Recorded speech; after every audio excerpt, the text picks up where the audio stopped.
être fiers de parler de lui. Lisons un passage qui se trouve dans l'évangile de Marc, au chapitre 1er, au verset 38. Jésus leur répondit, « Allons ailleurs, dans les bourgades voisines, afin que j'y prêche aussi, car c'est pour cela que je suis sorti, pour prêcher la bonne nouvelle. » Alléluia. Pour un chrétien, briller et témoigner font partie de sa nouvelle nature. Témoigner, évangéliser, c'est notre nouvel instinct. Le jour de l'enterrement de ma grand-mère, la famille était assemblée au cimetière. On venait tout juste de descendre le cercueil dans le caveau. Le service venait de se terminer et chacun repartait chez lui. Mon épouse vint me dire qu'elle avait été interpellée par une femme qui nettoyait une tombe à quelques mètres de nous. Elle avait ressenti un besoin dans le cœur de cette dame. Je suis allé parler à cette femme et il y avait la photo d'une enfant sur la tombe. Alors je lui ai demandé s'il s'agissait de sa fille et elle m'a expliqué que sa petite fille s'était noyée à l'âge de 7 ans. Nous avons parlé quelques instants et je lui ai demandé si elle accepterait ma Bible en cadeau.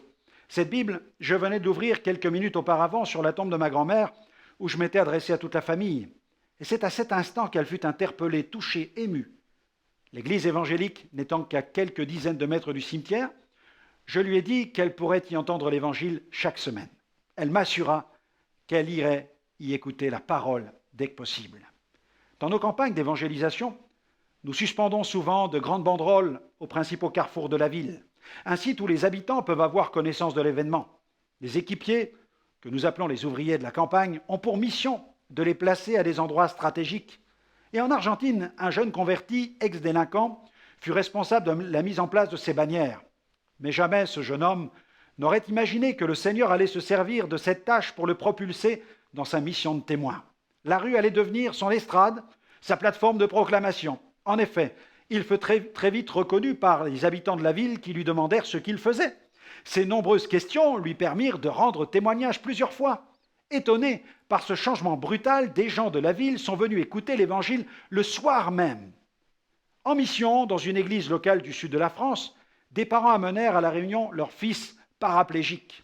Cet enfant, étant incapable de se déplacer, fut amené à l'église avec son lit médicalisé.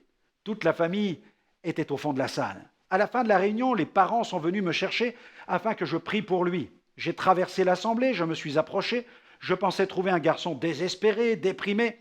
En fait, ce fut tout le contraire. J'étais face à un jeune souriant qui m'a regardé droit dans les yeux et qui m'a dit « Moi, je suis comme vous, monsieur. Je suis un évangéliste. » Sa déclaration me fit immédiatement sourire. Je pensais qu'il s'agissait d'une plaisanterie et je me disais « Et en plus, il a de l'humour. » Mais très vite, j'ai compris qu'il ne plaisantait pas. Il était très sérieux.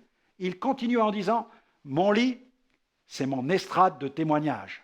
Le Seigneur m'a permis de rencontrer les plus éminents professeurs et je leur ai tous rendu témoignage de ma foi. » Face à une telle détermination, je venais de réaliser que cet enfant lourdement handicapé venait de recharger ma foi.